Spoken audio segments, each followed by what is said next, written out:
এরকম ধরনের ওয়াটার শোপিসে কীভাবে ছবি দেবেন এই ভিডিওতে আমি বলে দিচ্ছি। এরকম ধরনের একটা ওয়াটার শোপিস দেখলেন যেটার পেছনে ছবি লাগানো যাবে। তো ছবি লাগানোর জন্য দেখবেন পেছনে একটা নির্দিষ্ট জায়গা রয়েছে, সেই জায়গা থেকে উপরের কভারটা খুলে নেবেন হালকা করে। খুলে নিয়ে যেই কাগজটা বেরোবে, যেটা অলরেডি শোপিসের মধ্যে রয়েছে, সেই কাগজটাকে নেবেন। নিয়ে স্কেল নেবেন। স্কেল নিয়ে প্রথমে চারদিকটা মাপবেন যে কত সাইজ রয়েছে। ধরুন আমার যেটা উইথ আছে, মানে চওড়া আছে ছবিটা, সেই ছবিটা আছে 3.7। তো উইথটা আমি লিখে নিলাম যে 3.7 আছে। এবং হাইটটা দেখলাম, আমি স্কেলে ইঞ্চিটা নিলাম, সেন্টিমিটারটা না নিয়ে ইঞ্চিটা নিলাম। আর হাইটটা দেখলাম 2.7 রয়েছে, তো আমি হাইট লিখে নিলাম 2.7। এবার ফটোশপে নিয়ে গিয়ে ছবিটা, আমাকে যেহেতু ছবিটা দেওয়া হয়েছিল হোয়াটসঅ্যাপ থেকে, তো ফটোশপে নিয়ে গিয়ে আমি নিউ একটা পেজ নিলাম ইঞ্চিতে মেজারমেন্ট করে। যেই সাইজটা ছিল আমার 3.7 ইন্টু 2.7, 3.7 ইন্টু 2.7 ইঞ্চিতে নিয়ে 300 রেজুলেশনে একটা নিউ পেজ নিলাম। এবার যেই ছবিটা প্রিন্ট হবে, মুভ টুল নিয়ে সেই ছবিটা ওখানে গিয়ে ড্র্যাগ করে দিলাম। এবার দেখুন যে ড্র্যাগ করা ফেলার পরে ওই ছবিটা ওই পেজের থেকে বেশি বড় হয়ে যাচ্ছে। এবার লাভের ভিতরে থাকতে গেলে দেখুন ওই ছবিটা মাঝখানটা থাকতে হবে। এবার চারপাশে ব্যাকগ্রাউন্ড রাখার জন্যে আমি মানে ডুপ্লিকেট কন্ট্রোল জে দিয়ে একটা ডুপ্লিকেট লেয়ার নিয়ে পেছনের লেয়ারটাকে বড় করে নিলাম কন্ট্রোল টি দিয়ে। এবার দেখুন হাতটা সাইডে দেখা যাচ্ছে, সেই জন্যে রেক্ট্যাঙ্গুলার মার্কেট টুল নিয়ে জাস্ট কন্ট্রোল টি মারবেন প্রথমের লেয়ারটায়।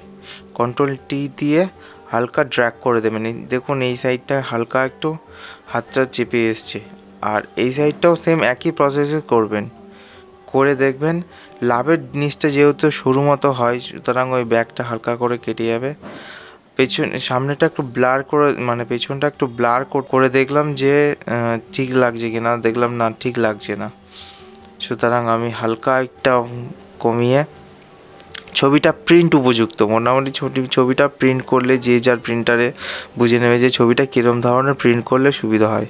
তো যেহেতু আমি A4 শিটে প্রিন্ট করব, সুতরাং আমি নতুন একটা A4 শিট নিয়ে ছবিটা জাস্ট ড্র্যাগ করে কন্ট্রোল পি কিংবা ফাইল থেকে প্রিন্ট গিয়ে আপনাদের যেই প্রিন্টার ইনস্টল আছে, যেই প্রিন্টার থেকে আপনি প্রিন্ট করতে চাইছেন, সেই প্রিন্টটা সিলেক্ট করে আপনার পেজ সেটআপে গিয়ে A4 করে, যেহেতু আমি ফটো পেপারে করবো, ফটো পেপার গ্লস দিতে গিয়ে প্রিন্ট করে দেবেন জাস্ট।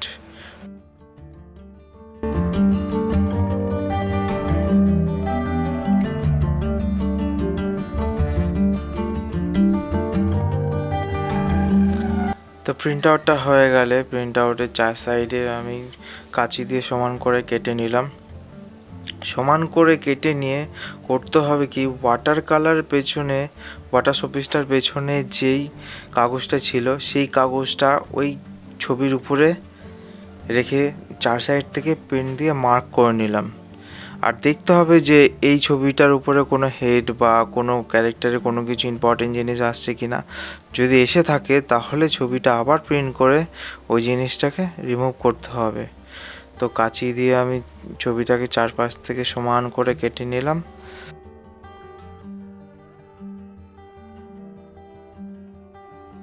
কোনো পোর্শন যদি উঁচু, যাতে আমার ক্যারেক্টারের ভেতরে ঢোকাতে কোনো ছোট বা বড় না হয়ে যায়। যদি বড় হয় কোনো অসুবিধা না, ওইটা কেটে আবার ছোটো করা, কিন্তু ছোট হয়ে গেলে সেই জায়গাটা দেখতে বাজে লাগবে। সুতরাং আমি সুন্দর করে ছবিটাকে কেটে নিলাম। কেটে নিয়ে যে ওয়াটার শোপিসটা আছে তার পেছনে ঠিক এরমভাবে উল্টে দিলাম।